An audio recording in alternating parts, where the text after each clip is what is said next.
Et le BTC évolue très lentement, mais malgré tout, il rentre dans le plan de trading qu'on a installé ensemble. Vous le savez, on attend une zone d'achat vers les 26 000 à 23 000 $ pour ce dernier. Malgré tout, on va analyser celui-ci de manière plus complexe que juste donner une zone d'achat. Vous le savez, on est en train de configurer la X vers la Z qui se retrouve ici en une couleur peau, un peu orange, un peu brune. Et c'est-à-dire que ce développement-ci, on le voyait, vous le savez très bien, depuis déjà un certain moment. Mais malgré tout, la dernière vidéo qu'on a faite, c'est le 26 janvier d'année 2021. On a grandi l'écran et à ce moment-là, on était dans le léger rebond pour retrouver le sommet de B ici en blanche aux alentours des 33 000 $ pour après retrouver la correction de la C, ce qu'on a fait actuellement. Et après, il y a un développement un peu plus long et plus complexe pour terminer la Z. C'est-à-dire que oui, pas mal de personnes posent la question, est-ce que le développement de la Z est terminé, etc. On va regarder tous les développements d'une Z potentielle.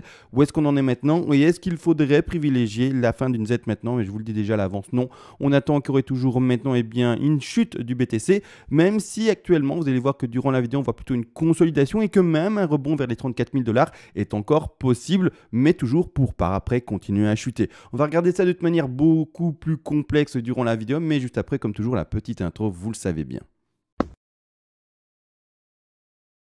Et on se retrouve enfin sur le BTC face au dollar qu'on va analyser ensemble. L'intro, elle est faite. Et également, maintenant, vous le savez, je dois remercier les personnes qui font des donations à la chaîne. Je rappelle, comme toujours, pourquoi est-ce que des personnes font des donations à la chaîne? Parce qu'en fait, faire des vidéos de manière quotidienne, c'est très chronophage. Et également, elles font également des donations pour remercier ce que je peux leur apprendre, leur enseigner, entre guillemets, en termes de décompte Elliott, en termes également de pédagogie de trading ou également d'investissement. Et également, il y a même des gens qui m'envoient également des petits tips, c'est-à-dire des petits pourboires pour bien tout simplement remercier certains trades qui ont été inaugurés, non, mais qui ont été initiés, c'est le terme plus exact, et donc gagnants, et donc me disent, ben voilà, va t'acheter un petit café le matin, et ça me fera plaisir, bien entendu.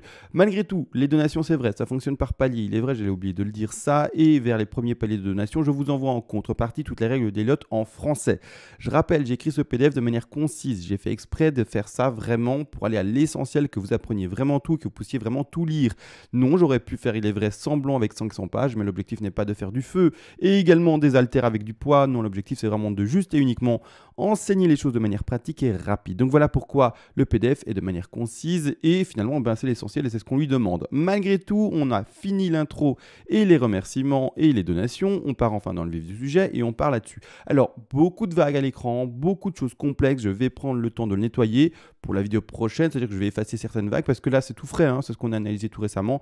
Mais je vais effacer ça, entre guillemets, je vais mettre en shadow, en retrait pour qu'on puisse, en tout cas, voir seulement et uniquement le développement dans lequel on se retrouve.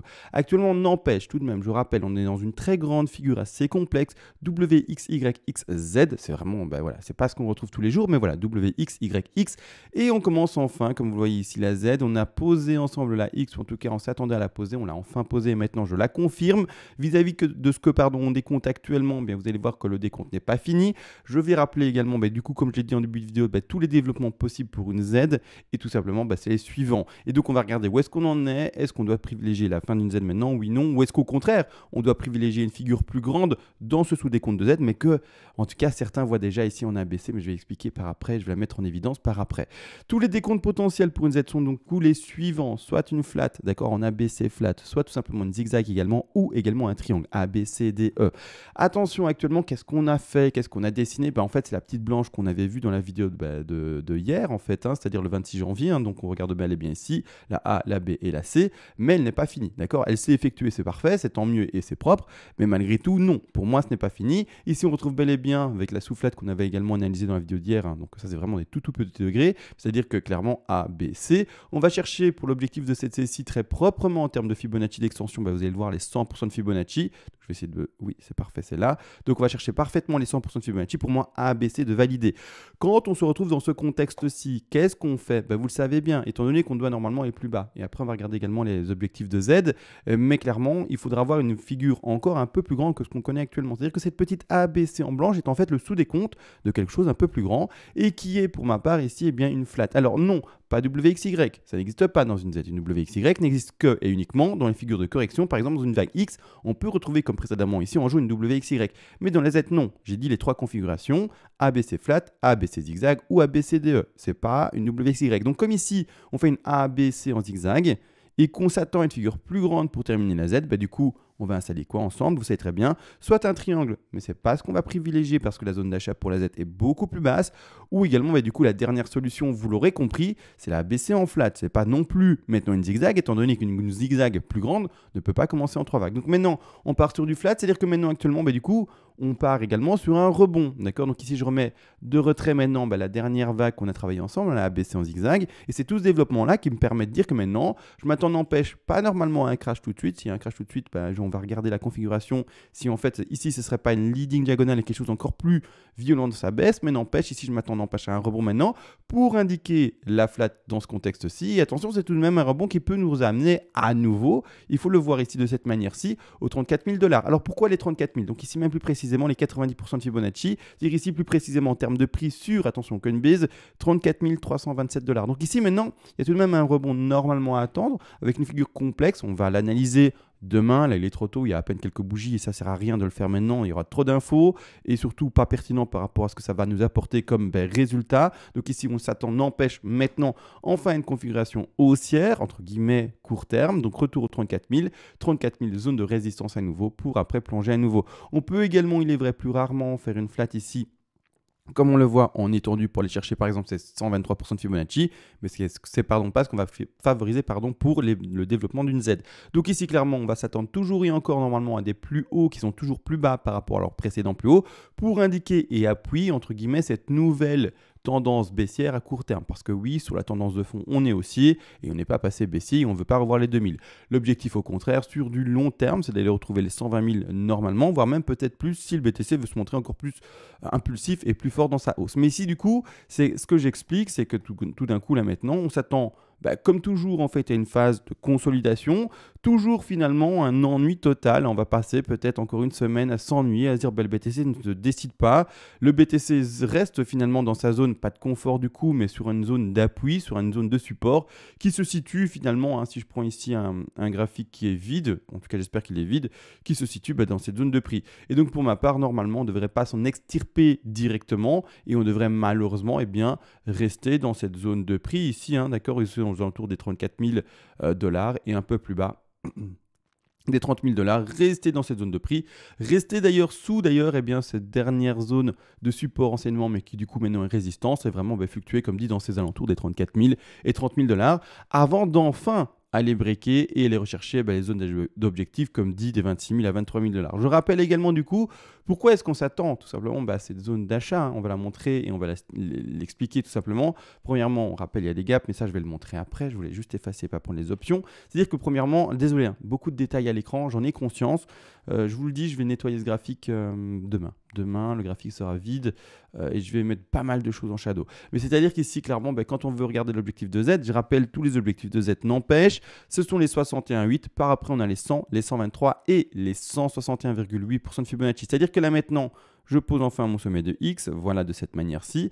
Et l'objectif théorique d'achat minimal, en fait, c'est ici. C'est-à-dire ici les 27 525 $. Minimal 61,8. Malgré tout, on peut retrouver des extensions, etc. et des zones d'achat. Je rappelle également pourquoi on va favoriser, n'empêche, non pas l'achat pile sur les 61,8, mais voire même plus bas, et voire même peut-être au 100% de Fibonacci, c'est-à-dire 23 000. Tout simplement parce que sur le degré plus grand, on a une correction que l'on doit attendre, ici plus particulièrement aux 50% de Fibonacci. Dans ce contexte-là, on prend notre Fibonacci de retracement. On va bien entendu au bas, soit de la 2 ici tout simplement aux alentours des 9 832, et ça nous met une zone d'achat aux alentours des 25 924 $. Ou si vraiment notre décompte ici est invalidé, attention là c'est un long développement et je suis désolé, mais si jamais le décompte en jaune était invalidé et qu'en fait on devait voir une 2 en blanc, c'est-à-dire ici un décompte, comme dit, un peu plus complexe, on va regarder une zone d'achat qui se retrouvera ici aux alentours des 25 449 $. Ça ne change pas grand-chose, c'est pour ça, j'ai déjà expliqué dans mes vidéos précédentes qu'on ne va pas s'attarder 1000 ans sur ces degrés-là, on va vraiment rester sur ces zones d'achat des 25 000. Malgré tout, il faut comprendre une chose, c'est que par rapport à cela, il y a un fameux gap, et le gap, ça, il ne faut pas le nier. Le gap, il est où? Il est ici, d'accord? La zone d'achat théorique, ce sont, comme indiqué, les 25 000 dans ce petit rectangle vert. Malgré tout, on a bel et bien ce gap qui, il faut le rappeler, a de fortes chances d'être comblé. C'est-à-dire que si vous rentrez pile poil sur les 50% de Fibonacci et que vous voulez rentrer dans ce trade, il faudra mettre un stop loss, vous l'aurez compris, stop loss symbolisé par cette ligne blanche, en dessous bien, du début du gap, c'est-à-dire en dessous des 23 000 $. Si vous le mettez trop serré, malheureusement la plupart du temps on va combler ce gap, vous faites sortir du trade et c'est fini. Vous pouvez également du coup interpréter ce trade-là de cette manière-ci, vous dire voilà, étant donné qu'il y a le gap, on ne va pas, pour ma part, acheter les 50% de Fibonacci et je vais attendre le fait de combler ce gap-là pour rentrer dans le marché. C'est-à-dire que je vais rentrer dans le marché aux alentours des 24 000, 23 000 $ et mettre mon stop un peu plus bas ici, vers par exemple les 21 000, 22 000 $. Donc ça va faire une entrée plus basse. Maintenant, à vous de voir, ça se peut très bien qu'on ne comble pas ce gap. C'est un risque à prendre. À vous de voir si vous voulez être, comment dire, plus, plus dans l'envie d'office prendre le trade et rentrer à 25 000 ou également peut-être d'avoir du coup un risque-reward plus grand, mais malgré tout, peut-être ne pas rentrer dans ce trade parce que peut-être qu'on ne va pas arriver aux 23 000. Maintenant, c'est à chacun de voir ce contexte, ce qu'il a envie de trader, etc. Mais normalement, l'entrée théorique parfaite, ce sont les 25 000. Malgré tout, on a un gap et donc il faut prendre en compte ce gap et bien entendu, selon le contexte et selon son envie de trade, et bien tout simplement soit seulement mettre un stop aux 23 000 ou également, mais du coup, attendre plus bas pour rentrer sur les 23 000. À vous de voir, ça c'est vraiment à vous. Là-dessus, il n'y a pas de problème. Mais non, je pense avoir tout dit parce que sinon, ça va faire du répété pour du répété. Le BTC, je vous le dis, fait pas grand-chose. On contient le décompte ensemble. Maintenant, du coup, on s'attend, empêche à un rebond pour retourner vers les 34 000 $ et terminer la baisse pour retourner dans cette zone d'achat propre des 25 000, voire même un peu plus bas des 23 000. Donc voilà, grossièrement, rien à dire de plus. Je ne vais pas faire plus long. Ça ne sert à rien. Je vous dis du coup à tous une bonne nuit. On se retrouve s'il se passe enfin des choses intéressantes demain. Et sur ce, ciao.